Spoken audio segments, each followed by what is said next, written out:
সহজ লেসনে তোমাদের সকলকে স্বাগত। আজকে আমরা নবম শ্রেণীর দ্বিতীয় পর্যায়ক্রমিক মূল্যায়ন 2024 সালের জীবন বিজ্ঞান বিষয়ের সিলেবাস নাম্বার বিভাজন এবং একটি নমুনা প্রশ্নপত্রের এমসিকিউ ও এসিকিউ প্রশ্নের উত্তরগুলো দেখে নেব। তো চলো এই ভিডিওতে আমরা দেখি ক্লাস 9 এর second unit test 2024 life science সাবজেক্টের সিলেবাস, মার্কস ডিভিশন এবং এই মডেল কোশ্চেন পেপারটির উত্তরগুলো। সেকেন্ড ইউনিট টেস্টে তোমাদের 40 নম্বরের পরীক্ষা নেওয়া হবে এবং সেখানে 1 ঘন্টা 30 মিনিট বা 1 ঘন্টা 20 মিনিট কিন্তু সময় দেওয়া থাকবে। প্রথমে দেখো তোমাদের সিলেবাসের মধ্যে কোন কোন অধ্যায় রয়েছে। 3 নম্বর যে অধ্যায়টি তোমাদের রয়েছে জৈবনিক প্রক্রিয়া, এই সম্পূর্ণ অধ্যায়টি তোমাদের পড়তে হবে সেকেন্ড ইউনিট টেস্টে পরীক্ষার জন্য। এই অধ্যায়ের মধ্যে দেখো কোন কোন টপিকগুলো তোমাদের রয়েছে: সালোক সংশ্লেষ, খনিজ পুষ্টি, বাষ্পমোচন, জল, খনিজ পদার্থ, খাদ্য ও গ্যাসের পরিবহন, শ্বসন, পুষ্টি, সংবহন, রেচন। এইগুলো হচ্ছে তোমাদের পড়তে হবে সেকেন্ড ইউনিট টেস্টের জন্য। কী ধরনের প্রশ্ন দেওয়া হবে তোমাদের পরীক্ষায় দেখে না। প্রথমে 5টি এমসিকিউ প্রশ্ন দেওয়া থাকবে, ঠিক আছে। 1 নম্বর মানের সঠিক উত্তরগুলো বেছে নিয়ে লিখতে হবে। এরপর থাকবে 10টি এসএকিউ প্রশ্ন 1 নম্বর মানের, ঠিক আছে। এরপর থাকবে তোমাদের 2 নম্বর মানের 5টি প্রশ্নের উত্তর লিখতে হবে, 5 × 10 নম্বর, এখানে এক্সট্রা প্রশ্ন দেওয়া থাকবে। আর 5 নম্বর মানের 3টি প্রশ্নের উত্তর লিখতে হবে, 3 × 5 = 15 নম্বর, এখানেও কিন্তু এক্সট্রা প্রশ্ন দেওয়া থাকবে। এরকম করে টোটাল 40 নম্বরের প্রশ্ন থাকবে এবং সময় থাকবে 1 ঘন্টা 30 মিনিট বা 1 ঘন্টা 20 মিনিট। এবার চলো আমরা এই মডেল কোশ্চেন পেপারের উত্তরগুলো দেখে নিই। ওকে, দেখো প্রথম প্রশ্ন রয়েছে 1 নম্বর জায়গায় সঠিক উত্তরটি নির্বাচন করো। 5টি প্রশ্ন দেওয়া আছে, প্রশ্নের মান 1 নম্বর করে। নাম্বার এতে বলা হচ্ছে গবলেট কোষ থাকে পাকস্থলীতে, অগ্নাশয়ে, আন্তরিক গ্রন্থিতে না যকৃতে। তো গবলেট কোষ থাকে আন্তরিক গ্রন্থিতে, ঠিক আছে। অপশান 3 এখানে সঠিক উত্তর হবে। এরপর দেখো নাম্বার বিতে ট্রাকিয়া যে প্রাণীর শ্বাস অঙ্গ, সেটি কেঁচো, অ্যামিবা, ফড়িং না বাদুড়। তো ট্রাকিয়া এটা হচ্ছে ফড়িংয়ের শ্বাস অঙ্গ।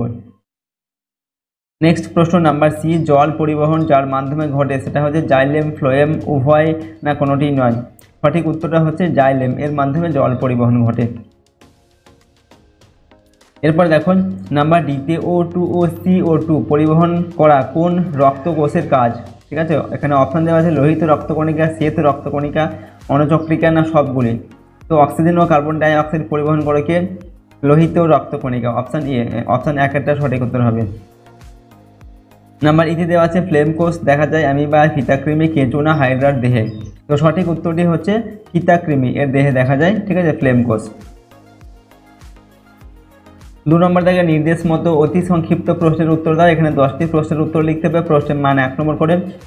নাম্বার এতে দেওয়া আছে একটি বাক্যে উত্তর দাও, যে কোনো দুটি, 1 × 2 = 2। নাম্বার এতে বলা হচ্ছে একটি গাছের উদাহরণ দাও যার মূলে সালোক সংশ্লেষ ঘটে। তো এখানে আমরা উত্তর লিখছি গুলঞ্চের আত্তীকরণ মূল, ঠিক আছে। এরপর নাম্বার বি, বুক গিল বিশিষ্ট 2টি প্রাণীর নাম লেখো। তো উত্তর লিখবে গলদা চিংড়ি ও বাগদা চিংড়ি। নাম্বার সি, কোহল সন্ধানে অংশগ্রহণকারী উৎসেচকটির নাম কি? তো উত্তর হচ্ছে জাইমেজ, ঠিক আছে, জাইমেজ। নাম্বার বিতে বলা হচ্ছে শূন্যস্থান পূরণ করো, 1 × 2 = 2।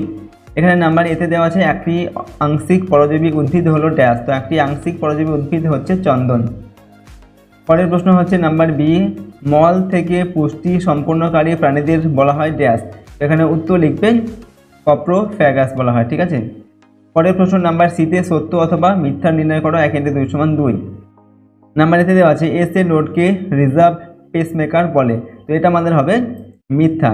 নাম্বার বিতে দেওয়া আছে রক্তে হেপারিন নামক তঞ্চন রোধক পদার্থ থাকে, ঠিক আছে। তো এটা আমাদের হয়ে যাবে সত্য। নাম্বার ডিতে বাম স্তম্ভের সঙ্গে ডান স্তম্ভের সমতা বিধান করো। 4টি প্রশ্ন দেওয়া আছে, প্রশ্নের মান 1 করে। দেখো বাম স্তম্ভে দেওয়া আছে পত্র মোচন, মিথজীবী উদ্ভিদ, ট্যানিন, নেফ্রিডিয়া। আর ডান স্তম্ভে দেওয়া আছে কেঁচো, ফিতাকৃমি, শিমুল, তেঁতুল, রাসনা। এগুলোকে আমাদের মিলিয়ে লিখতে হবে কার সঙ্গে কোনটা মিলবে। তোমরা দেখো এটাকে এখানে মিল করে আমরা লিখছি। নাম্বার এতে দেওয়া আছে পত্র মোচন, এটা হচ্ছে শিমুল, ঠিক আছে, শিমুলের পত্র মোচন হয়। নাম্বার বি, মিথজীবী উদ্ভিদ হচ্ছে রাসনা। এরপর হচ্ছে ট্যানিন, এটা হবে তেঁতুল। নাম্বার ডিতে দেওয়া আছে নেফ্রিডিয়া, এটা হচ্ছে কেঁচোর সঙ্গে মিলবে, ঠিক আছে। পরের প্রশ্ন দেখি চলো। এরপর দেওয়া আছে নাম্বার 3 নিচের প্রশ্নগুলির উত্তর দাও, যে কোনো 5টি লিখতে হবে। প্রশ্নের মান হচ্ছে 2 নম্বর করে, 5 × 2 = 10 নম্বর দেওয়া আছে। দেখো কী ধরনের প্রশ্ন রয়েছে। নাম্বার এতে দেওয়া আছে পিত্তরসে কোনো পাচক উৎসেচক থাকে না, তবুও একে পাচক রস বলে কেন? এরপর নাম্বার বি, ফটোফসফোরাইলেশন কাকে বলে? নাম্বার সি, প্রয়োজনীয় ক্ষতি কোন প্রক্রিয়াকে কেন বলা হয়? নাম্বার ডি, তোমার শ্বাসপেশিগুলি কী কী, ঠিক আছে। এরপর দেখো নাম্বার এতে দেওয়া আছে শাল গাছের ছালে উদ্ভিদের যে রেচন পদার্থটি পাওয়া যায় তার 2টি অর্থকরী গুরুত্ব লেখো। নাম্বার এফ, রক্তদানকালে রক্ত ম্যাচিং ঠিকমতো না হলে কি হবে? নাম্বার জিতে দেওয়া আছে তোমার শরীরে রোগ জীবাণু প্রবেশ করলে কোন কোন শ্বেতকণিকা তা ধ্বংস করবে। সেখান থেকে 5টি প্রশ্নের উত্তর তোমাদের লিখতে হবে 2 নম্বর মানের। এরপর দেখো পরের প্রশ্ন 4 নম্বর দাগে নিম্নলিখিত প্রশ্নগুলির উত্তর দাও। বিকল্প প্রশ্নগুলি লক্ষণীয়। এখানে প্রশ্নের মান 5 নম্বর এবং 3টি প্রশ্নের উত্তর লিখতে হবে। 3 5 15 নম্বর। নাম্বার এতে দেওয়া আছে ব্যাপন ও অভিশ্রবণের 3টি পার্থক্য লেখো। লেন্টিকুলার বাষ্পমোচন বলতে কী বোঝো? প্রশ্নের মান 3+2। অথবা মানব হৃৎপিণ্ডের অভ্যন্তরীণ গঠনের চিত্র অঙ্কন করে মহাধমনী, ফুসফুসীয় ধমনী, ফুসফুসীয় শিরা ও ত্রিপত্র কপাটিকা চিহ্নিত করো। দুটির মধ্যে যে কোনো একটি করতে হবে। এরপর নাম্বার বিতে দেওয়া আছে কি দেখো, মানব নেফ্রনের একটি পরিচ্ছন্ন চিত্র অঙ্কন করে নিম্নলিখিত অংশগুলি চিহ্নিত করো। হেনরি লুপ, দূরবর্তী সংবর্ত নালিকা, গ্লোমেরুলাস, বাউমান ক্যাপসুল। ঠিক আছে, এগুলোকে চিহ্নিত করতে হবে নেফ্রনের চিত্র এঁকে। অথবা মানুষের রক্তের বিভিন্ন উপাদানগুলি উল্লেখ করো। মানবদেহের জলের 2টি ব্যবহার লেখন। নাম্বার সিতে দেওয়া আছে সালোক সংশ্লেষকে জারণ বিজারণ প্রক্রিয়া বলা হয় কেন? শ্বসন ও দহনের 3টি পার্থক্য লেখন।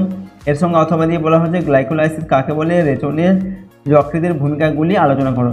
এগুলো হচ্ছে তোমাদের 5 নম্বর মানের প্রশ্ন। এখান থেকে 3টি প্রশ্নের উত্তর লিখতে হবে। ওকে, তো দেখো আজকের এই ভিডিওতে আমরা ক্লাস 9-এর সেকেন্ড ইউনিট টেস্টের তোমাদের জীবনবিজ্ঞান বিশেষ সিলেবাস নাম্বার বিভাজন এবং একটি প্রশ্নপত্র সম্পর্কে আলোচনা করলাম। এই প্রশ্নপত্রের প্রশ্ন উত্তরগুলো অবশ্যই তোমরা ভালোভাবে প্র্যাকটিস করবে। ওকে, তোমাদের সেকেন্ড ইউনিট টেস্টের পরীক্ষার জন্য। আর এই চ্যানেলে যদি নতুন হয়ে থাকে চ্যানেলটিকে সাবস্ক্রাইব করে রাখবে, পাশের বেল আইকনে প্রেস করে অল অপশানটিকে সিলেক্ট করবে, ভিডিওটিতে একটি লাইক করবে এবং ভিডিওটি বন্ধু বান্ধবীর সঙ্গে শেয়ার করবে। কমেন্ট বক্সে নিজেদের মতামত অবশ্যই লিখে জানাবে। ওকে, তো চলো আজকের এই ভিডিওটিকে আমরা এখানেই শেষ করছি। সম্পূর্ণ ভিডিওটি দেখার জন্য অসংখ্য ধন্যবাদ।